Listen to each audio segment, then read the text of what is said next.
Udah punya pengalaman. Sepertinya enak seperti Mbak Ilna. Berbisnis, punya penghasilan banyak, waktunya fleksibel. Saya mau seperti itu, tapi saya sama sekali nggak punya pengalaman bisnis. Gimana kalau gagal? Sudah pernah sukses besar ya Mbak? Kok takut gagal?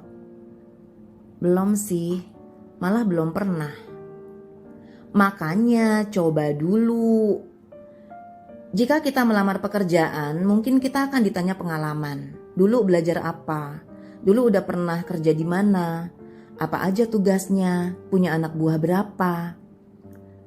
Saat kita memulai bisnis, ada yang menanyakan pengalaman kah? Enggak. Misalnya, ada tetangga jualan nasi uduk pagi-pagi, lalu kita beli.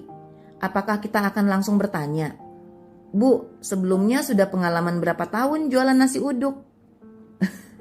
Enggak kan? Umumnya kita diam aja.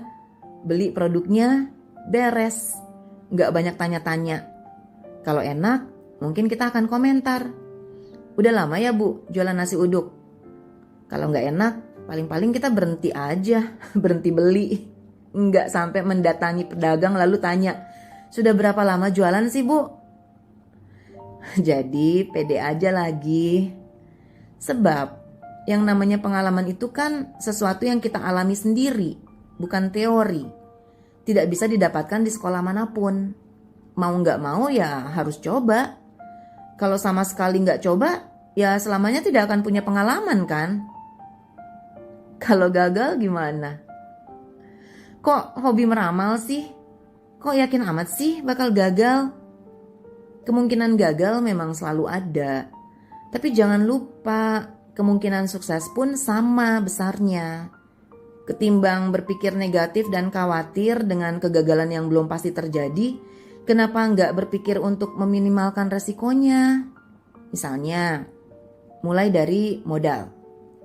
Coba ukur diri sendiri, tahan rugi berapa banyak? Kalau rugi 100.000 bikin kita frustrasi nggak? Kalau rugi 1 juta, kita kapok bisnis nggak?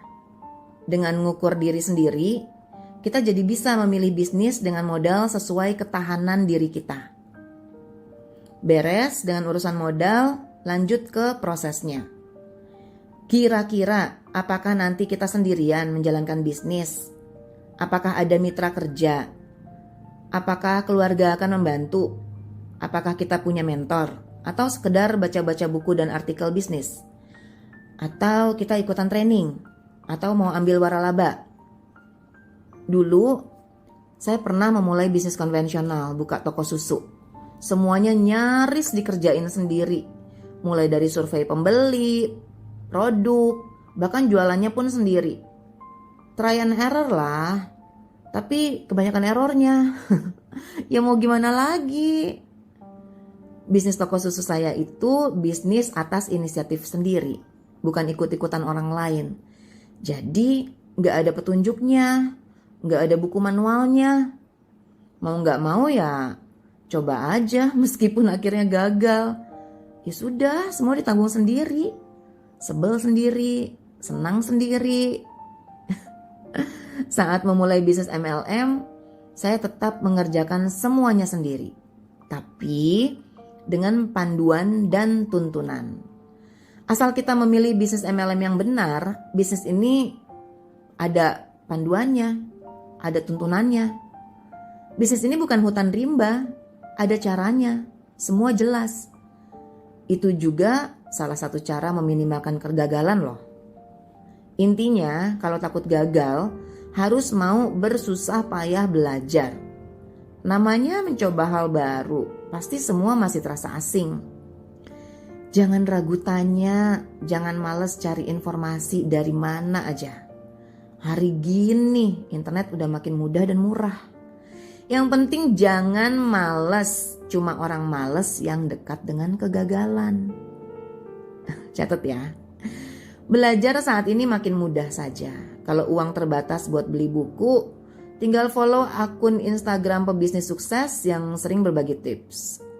Atau main-main ke blog orang atau ke sosial media mereka. Baca sampai paham. Pasti dapat ilmu baru.